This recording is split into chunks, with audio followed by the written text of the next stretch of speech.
साथियों नमस्कार। आज गाज़ियाबाद पहुंचा हूं और गाज़ियाबाद में एक ऐसा जघन्य अपराध हुआ है, अगर आप सुनेंगे तो शायद रोंगटे खड़े हो जाएंगे।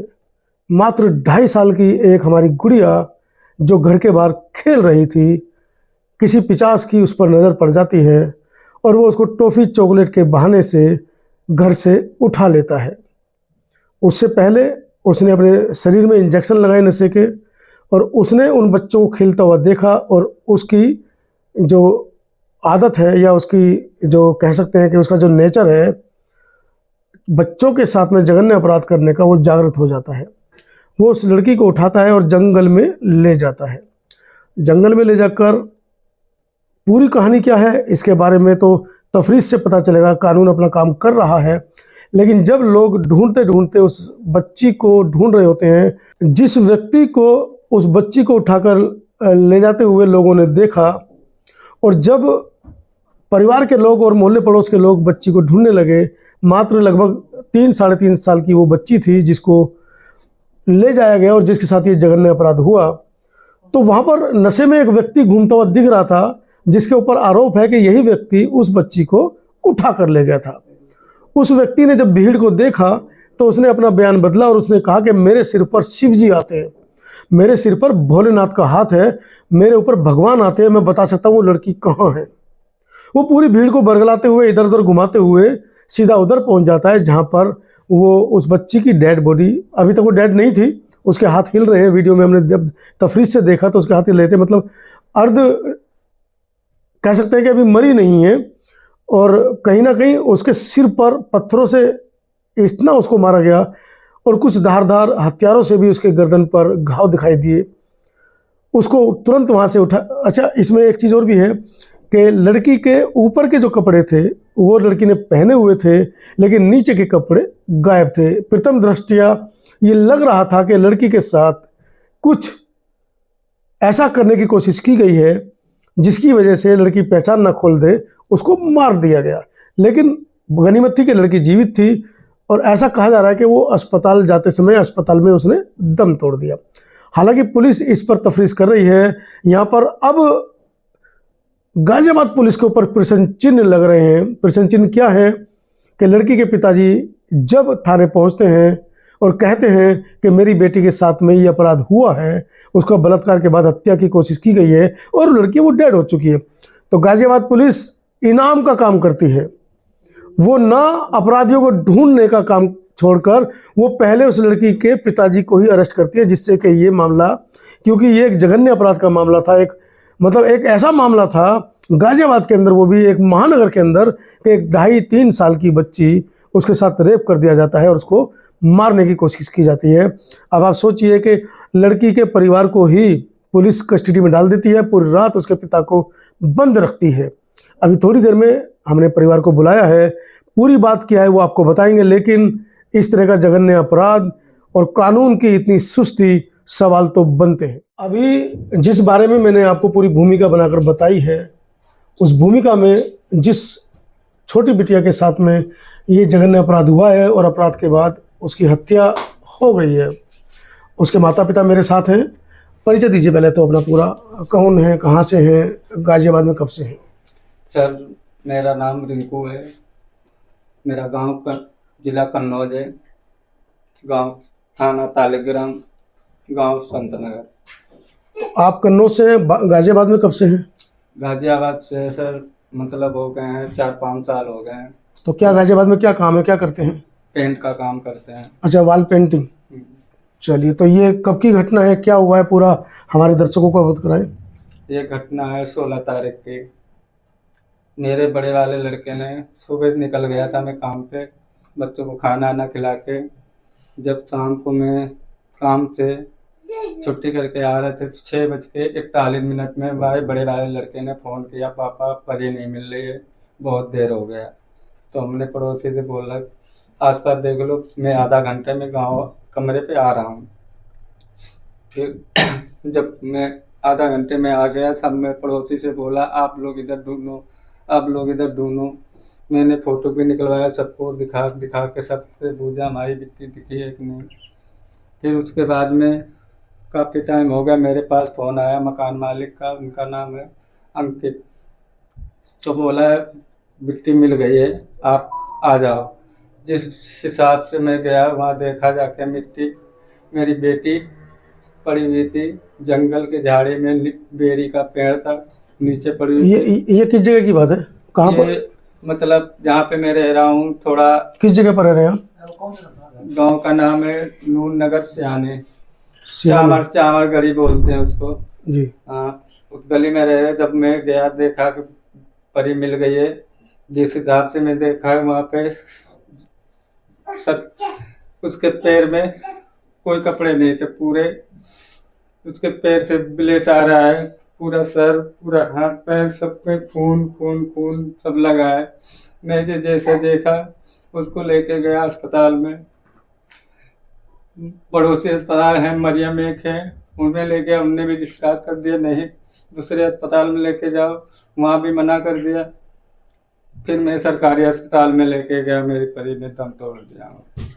तो क्या जब जिस समय आपको आपकी बेटी की बॉडी मिली झाड़ियों में, तो वहाँ पर क्या स्थिति थी, कितने लोग थे, क्या अपराधी की कैसे पहचान हो पाई? अपराधी की उसी ने ढूंढवाया जिसने ये पाप किया है, उसी ने साफ किया कि मेरे ऊपर भोलेनाथ आए हैं, मुझे पता है कि कहाँ है लड़की पड़ी है। तो मतलब उसको किसी ने पहचाना कैसे, मतलब बच्चे को उसने उठाया, क्या कुछ क्या क्या पूरी जानकारी पता चली आपको? तो हाथ से पता चला जब वहाँ काम से आया मैं, जब बाद में पता चला कि चॉकलेट के बहाने उसको लेके गया, चॉकलेट खिलाया, जलेबी खिलाया, और उसके बाद में ये घटना किया उसको। अच्छा, जब आपको बेटियां मिली तो वो जीवित थी? हाँ, जीवित थी। हाथ पैर उसके हिल रहे हाथ थे? पाँव हिल रहे थे, बोल रही थी, करा रही थी, सांस चल रही, सब कुछ था। लेकिन मैं, अगर वो लोग पुलिस वाले चाहते तो मेरी परी जिंदा होती आज, लेकिन वो लोग दरिंदे हैं, ऐसे ऐसे आज आरोप लगा जा रहे हैं मेरे ऊपर कि 5 लाख रुपया लेके भाग गया, 5 लाख रुपया दिया है, मेरी कीमत लगाई गई है परी के ऊपर 5 लाख की। अब तो क्या मैं करूं, जो जिसने तरक्की की। तो आप लोगों ने प्रशासन को कब सूचना दी इस बारे में? प्रशासन को सूचना उतनी सर सूचना है तो हम कैसे गए, पुलिस हमको छोड़ नहीं रही है। मैं किसके सामने अपना बयान दूं, पुलिस मुझे 2-2 घंटे पूरी रात थाने में रखा है। नहीं, जिस दिन परी आपको मिली थी, जिस दिन ये घटना घटित हुई थी, उस दिन कहा जा रहा है कि आपको पूरी रात बिठा के रखा गया थाने में? हाँ, पूरी रात बैठा के रखा गया। जैसे मैं उस टाइम में अकेले थे, तो हमने जो पड़ोसी मेरे ठेकेदार हैं जिनके पास काम करते हैं, उनके पास मैंने फोन किया, मैं अकेला हूँ, आप थाने में आ जाओ, थाने लेके जा रहे हैं कि ठीक है, मैं पीछे आ रहा। जब मैं मीडिया वाले भी आए, लेकिन हमको गेट के अंदर बंद कर दिया एक सिपाही। हाँ, गेट के अंदर बंद कर दिया हमको। मैं फोन भी कर रहा हूँ तो हमसे हाथापाई कर रहा है कि मारूंगा, नहीं चुपचाप बैठ जा। एक अंदर और आदमी सो रहा था। किस थाने की बात है? ये नंदग्राम थाने। नंदग्राम थाने में? हाँ। ये घटना आपके साथ घटी थी? हाँ, और जब हम बाहर निकलने तो उस समय बिटिया कहाँ पर थी जब आपको बंद किया गया? जब वो अस्पताल में थी। हाँ। अच्छा, मतलब बिटिया अस्पताल में है और पापा को पुलिस वालों ने बंद कर दिया? हाँ। अब उसके बाद मैंने बोला पुलिस से कि हमको कमरे पे चलो छोड़ दो, मेरे छोटे छोटे और 2 बच्चे हैं, प्रीत हैं, प्रभात है, उनको कौन देखभाल करेगा। लेकिन पुलिस बोली छोड़ देंगे। लेकिन सुबह 5 बजे हमको 5 नंबर भट्टे पे छोड़ा, वो भी थाने के पीछे रास्ते से। अच्छा, राखी पहलवान बैठी हुई थी मैम, पीछे के रास्ते से हमको छोड़ा। अच्छा, लोगों को पता चल गया था वो धरने पर बैठे थे? हाँ, वो लोग धरने पे बैठे। कौन था धरने पे बैठे थे? मैम थी, राखी पहलवान और उनके साथ में। अच्छा, मतलब तमाम लोगों को पता चल गया था पूरा, मतलब मामले की खबर पहुंच चुकी थी लोगों को? वहाँ पे पूरी जनता बैठी थी पीछे से। अगर हमको उनने बात किया कि अगर इधर से जाएंगे, रिंकू अगर मीडिया के सामने आ जाएगा तो बवाल हो जाएगा, हमने अपना थाना बचाने चक्कर में हमारी बच्ची का बलि कर चढ़ा दी। मुझे इंसाफ चाहिए बस। तो अब प्रशासन क्या कह रहा है आपसे, मतलब अभी लास्ट अपडेट क्या है प्रशासन की? प्रशासन कोई सुनवाई नहीं है। प्रशासन कर रहा है ये कि लड़के को 5 लाख रुपया दे दिया है और चला गया है। और जो अपराधी था उसका क्या हुआ? उसको कुछ नहीं हुआ, उसको खाली दाल रोटी खिलाई जा रही है बस। अरेस्ट हुआ है वो नहीं हुआ अभी तक? बोलते तो हैं सर, अब हम लोगों को पता नहीं। अब बोलते हमको हैं कि क्या उसको पता अरेस्ट कर लिया। कि मतलब बताओ, इनकाउंटर किया, गोली मारी, मेरे सामने नहीं गोली, बोल रहे हैं कि मैंने थाने में जेल में भेज दिया, ना कोई पता है, मतलब प्रूफ है ना, थाने में है, जेल में है, इनकाउंटर किया, कुछ पता नहीं है हमको इस बारे में। तो ये बड़ी खबर गाजियाबाद से मैं आपको सुना रहा हूँ कि किस तरीके से गाजियाबाद प्रशासन की अनदेखी एक पीड़ित के साथ में है। और जैसा कि बताया जा रहा है कि जिस व्यक्ति ने ये अपराध किया है वो जिस समय बिटिया को ढूंढवा रहा था, वो आप वीडियो में आवाज़ भी सुन रहे होंगे, वीडियो देख भी रहे होंगे जो हमने दिखाई आपको वीडियो, कि इस तरीके कितने नशे में वो इस समय व्यक्ति है। अब आप सोचिए, गाजियाबाद की सड़कों पर 8 साल से लेकर 15 साल, 16 साल, 17 साल तक के बच्चे पुड़िया सूंघते हुए आपको मिल जाएंगे, हाथ में रुमाल लेकर। और वो जो आजकल पुड़िया सूंघने की मिलती है, पता नहीं कौन कौन से नशे हैं, गाजियाबाद की सड़कों पर, चौराहों पर आपको बच्चे सूंघने को मिल जाएंगे, देखने को मिल जाएंगे नशा करते हुए। गाजियाबाद प्रशासन से मेरी अपील है कि ऐसे भ्रष्ट अधिकारियों पर कार्रवाई करें, क्योंकि गाजियाबाद एक महानगर है और बड़ा शांत प्रिय है, ये समझा जाता है, और मेरा होम टाउन भी है। मेरा गाजियाबाद के डीएम से, गाजियाबाद के कप्तान से ये हाथ जोड़कर गुजारिश है कि कम से कम पहले तो इनको न्याय दिलाया जाए, और जो पूरा थाना इस मामले में संलिप्त है, एक बिटिया जो अस्पताल में दम तोड़ रही है, उसको ब्लड की जरूरत भी पड़ सकती है, अस्पताल वाले पैसे भी मांग सकते हैं, बहुत सारी चीज़ें जो अड़चनें आई होंगी, और उस बिटिया ने उन अड़चनों के बीच में अस्पताल में दम तोड़ दिया। और उसका बाप उन बेरहम पुलिस कर्मियों की वजह से, जो चाहते तो बिटिया बच जाती, बाप सलाखों के पीछे कि किसी को पकड़ में ना जाए, किसी के पास ना चला जाए, और ये मामला मीडिया के माध्यम से पूरे देश तक ना पहुंच जाए। पूरी वीडियो के बारे में आपकी क्या राय है, और ऐसे अपराध में संलिप्त पुलिस कर्मियों के बारे में आपकी क्या राय है, कमेंट सेक्शन में जरूर लिखें। मैं पुनः गाजियाबाद के आला अधिकारियों से यह आज के इस साक्षात्कार के माध्यम से, मीडिया के माध्यम से कहना चाहूँगा, सुधार लें अपने प्रशासन को बहुत जल्द इस मामले पर। अगर आपने पूरे थाने को दंडित नहीं किया तो सड़कों पर एक हुजूम उतरेगा। आपने देखा दिल्ली के अंदर किस तरीके से बिटिया के साथ एक रेप घटना हुई थी, क्या हुआ था, पूरे देश में मोमबत्तियाँ जली थी। गाजियाबाद का माहौल अगर ऐसा नहीं चाहते हो तो इस परिवार को न्याय दें। सर हमारी भी बात एक सुन लीजिए। बताइए, मैं सुनने के लिए बैठा हूँ। हम आए 18 तारीख को वहाँ से, तो वहाँ पे जहाँ पे रहते हैं वहाँ पे 2-4 पुलिस वाले बैठे थे, बोले यहाँ क्या करने आए। हाँ, हम लोगों से आपके रूम पे। हाँ, और हम 18 तारीख की क्या नाम है, कुछ नाम पता चला? नहीं, पुलिसकर्मियों का नाम पुलिसकर्मियों को नहीं पता है सर। अच्छा। और जब हम थाने पहुँचे तो उन लोगों ने बोला कि धरने पे बैठे, तुम्हारी बिटिया को इंसाफ मिलेगा। हाँ। हम लोग धरने पे बैठ गए तो एक मधुमेह में और एक उजमा, उन लोगों ने हमें, हमारी मम्मी को और हमारे भाई को जबरदस्ती मारा पीटा। थाने क्यों, किस लिए? इसके लिए कि अभी तक कहाँ थे सर। अब मतलब 16 तारीख की घटना है, 18 तारीख तक कहाँ थे? हाँ, अभी तक कहाँ थे तुम? अच्छा। हाँ। और हम लोगों को मारा पीटा। जब किसी को वो होगा तभी तो आएगा। अच्छा, आपके हस्बैंड तो अंदर थे, आप कहाँ पर थी? हम अपनी मम्मी के पास थे। बिटिया के पास कौन था अस्पताल में? कोई नहीं था उसके पास।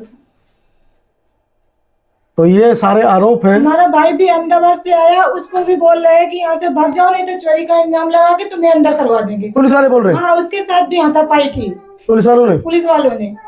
मधु और उजमा ने हमको, हमारी मम्मी को मारा। ये पुलिस वाले मधु और उजमा जो नाम आप बता रहे हैं, लेडीज पुलिस है?